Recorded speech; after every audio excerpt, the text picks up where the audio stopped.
Prezadas irmãs e irmãos, boa noite a todos. Hoje nós vamos refletir sobre o capítulo 15 do Evangelho segundo o Espiritismo. Fora da caridade não há salvação. E como fazemos em todas as nossas atividades, vamos iniciar rogando a Deus, nosso Pai, as bênçãos necessárias sobre nós.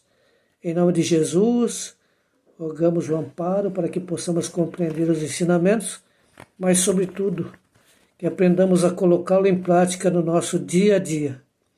Pai, abençoa cada um de nós para que possamos ser multiplicador da Tua paz. Que assim seja.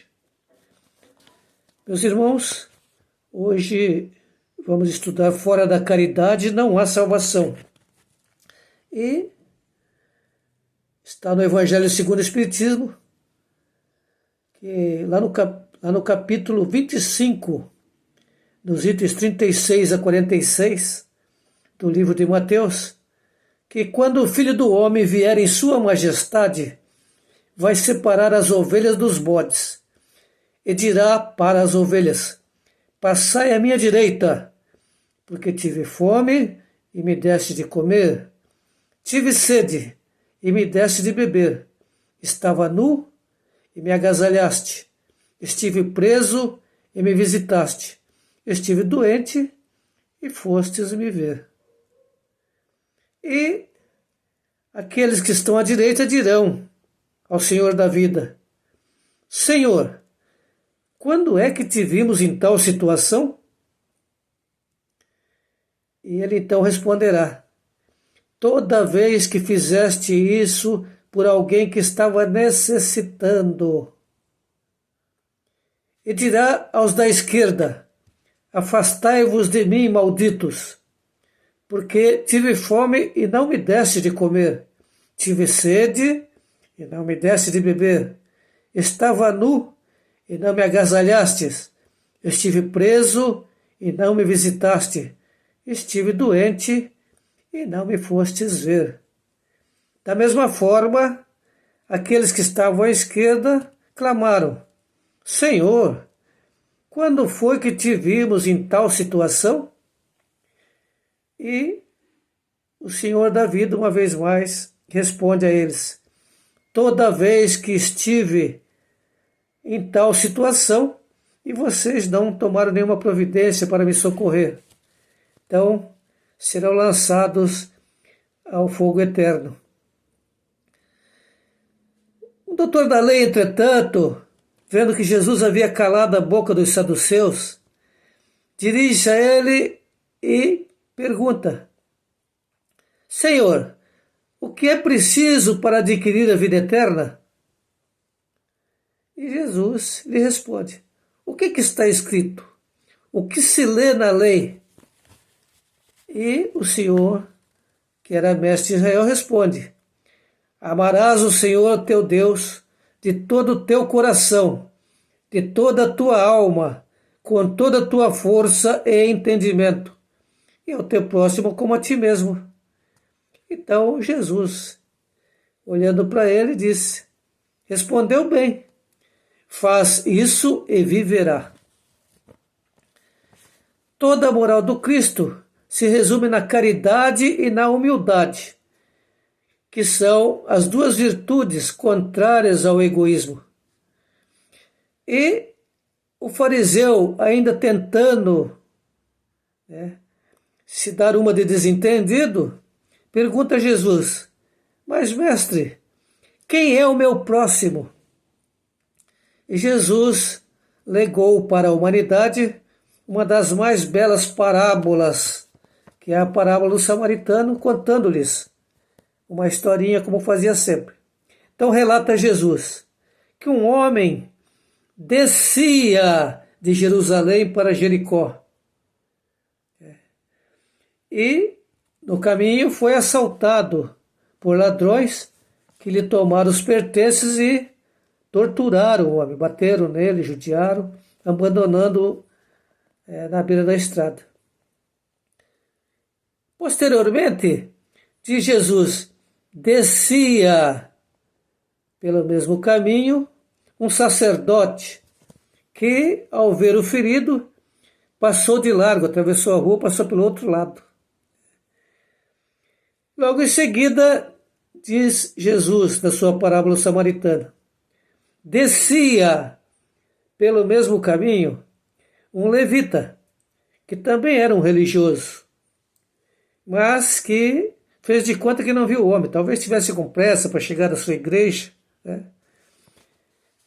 Não demorou muito, passava pelo local um samaritano.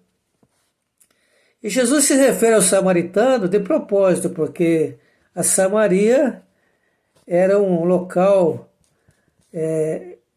proscrito, não era bem visto pelos judeus.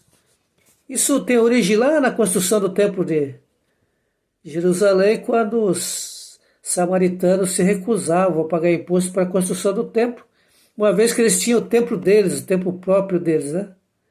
Mas o samaritano, ao ver o homem caído, socorreu ele. Aproximou-se do homem, passou óleo nos seus ferimentos, colocou-o em cima do cavalo, levou a uma estalagem próxima e deixou para que o estalageiro cuidasse dele, pagando adiantado uma parte e dizendo ao estalageiro: eu vou fazer uma curta viagem, na volta, se tiver alguma coisa para acertar, alguma dívida, eu pagarei.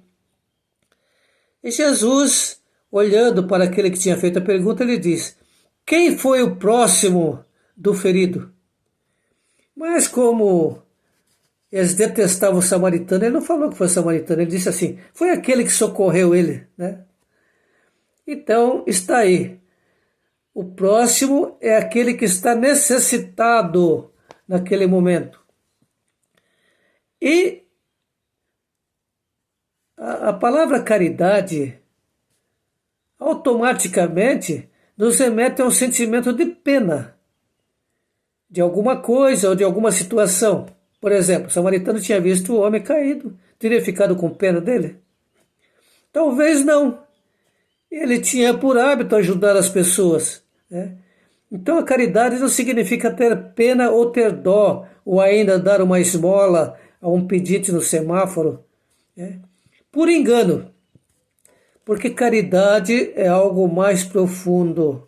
Caridade é ajuda dada de forma voluntária, sem almejar vantagens ou recompensas financeiras ou sociais, e sem busca de reconhecimento de qualquer espécie. Caridade é a expressão máxima de bondade para com o próximo, independente de quem seja ele. Porque há aqueles que são capazes até de um ato caridoso, se a pessoa for da sua equipe, do seu time, do seu grupo religioso, né? Se não for, ele acha que é do mundo e que não merece ajuda. Caridade, então, é o ato de ajudar alguém que está em situação desfavorável em determinado momento.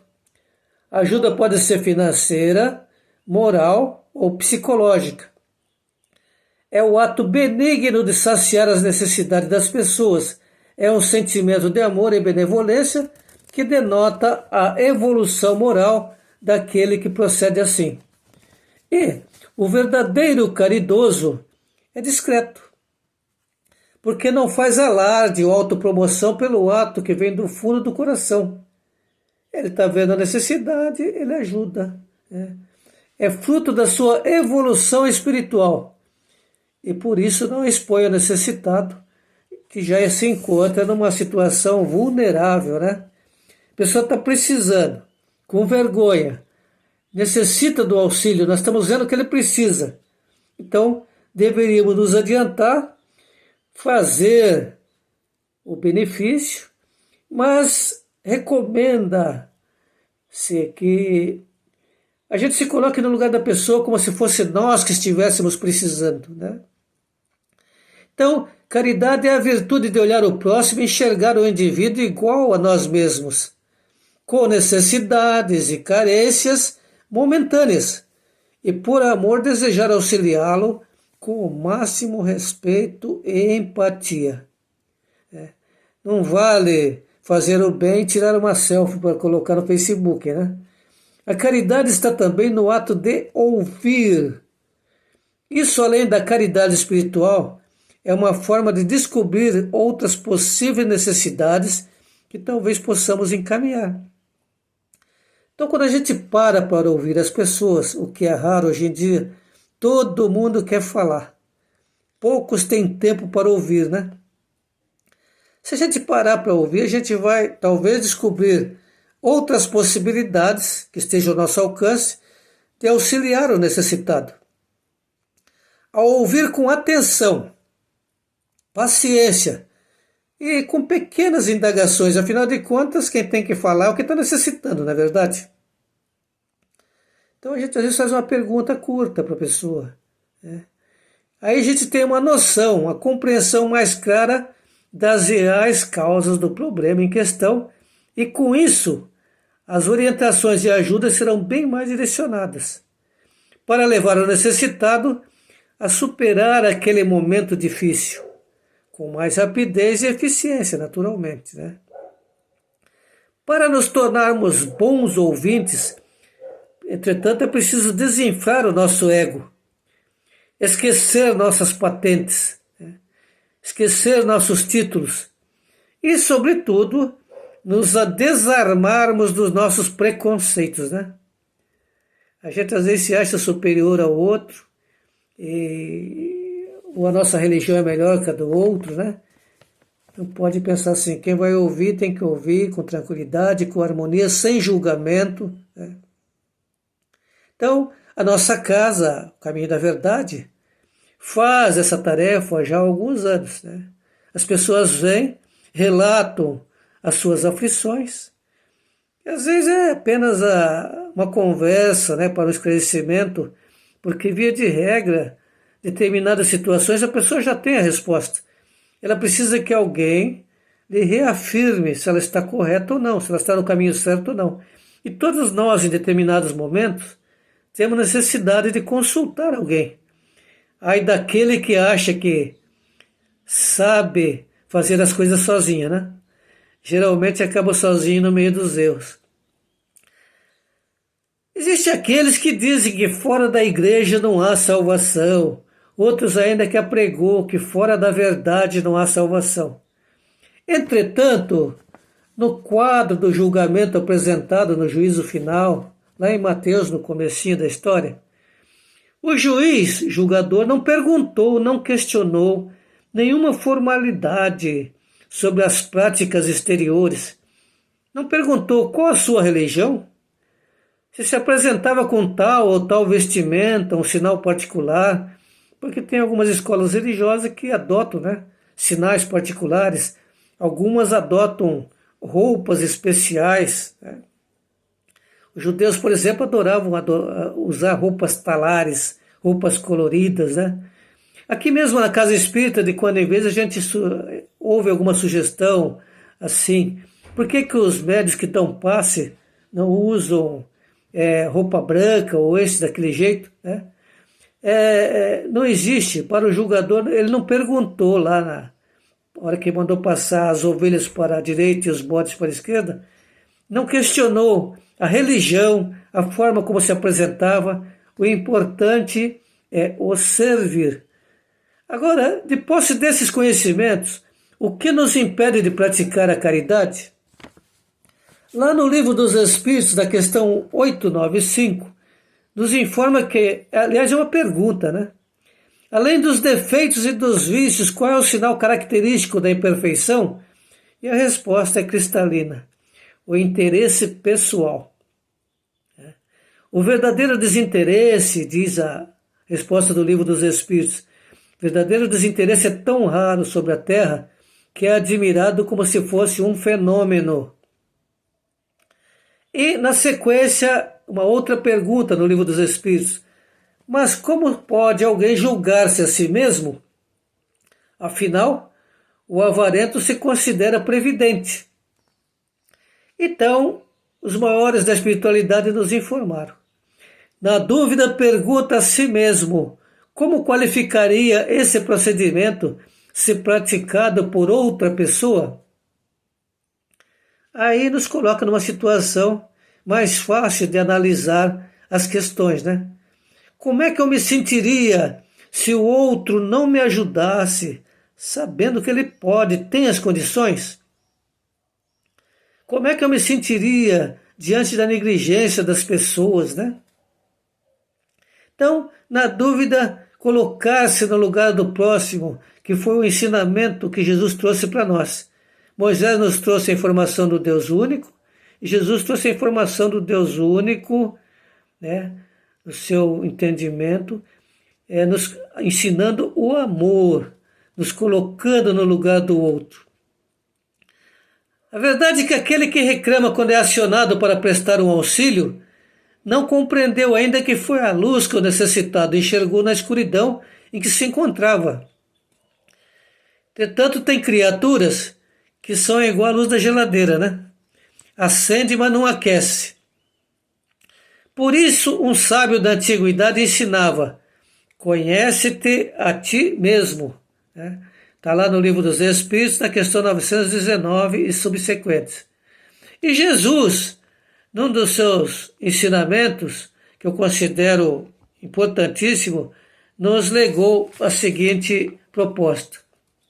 Lá em Mateus 5,20 diz: se a sua justiça é igual a dos fariseus e não exceder a dos fariseus, que fazeis de especial? Então, tudo aquilo que a gente censura nos outros, a gente acha que não é bom, por que a gente não faz diferente, né? Ocorre que, muitas vezes, a gente consegue vislumbrar no próximo aquilo que nós temos em excesso, né? Por exemplo, se estamos com uma camisa branca, parece que todo mundo está usando camisa branca, né? Se estamos dirigindo um carro vermelho, por exemplo, parece que só tem carro vermelho na cidade. Então, aquilo que se destaca em nós é o que a gente enxerga melhor nos outros. Por isso, a proposta de Jesus para nós é essa: se vocês não fazem mais do que o fariseu, então para que servem os ensinamentos que estão recebendo? E nos legou outro ensinamento dizendo: vocês são o sal da terra.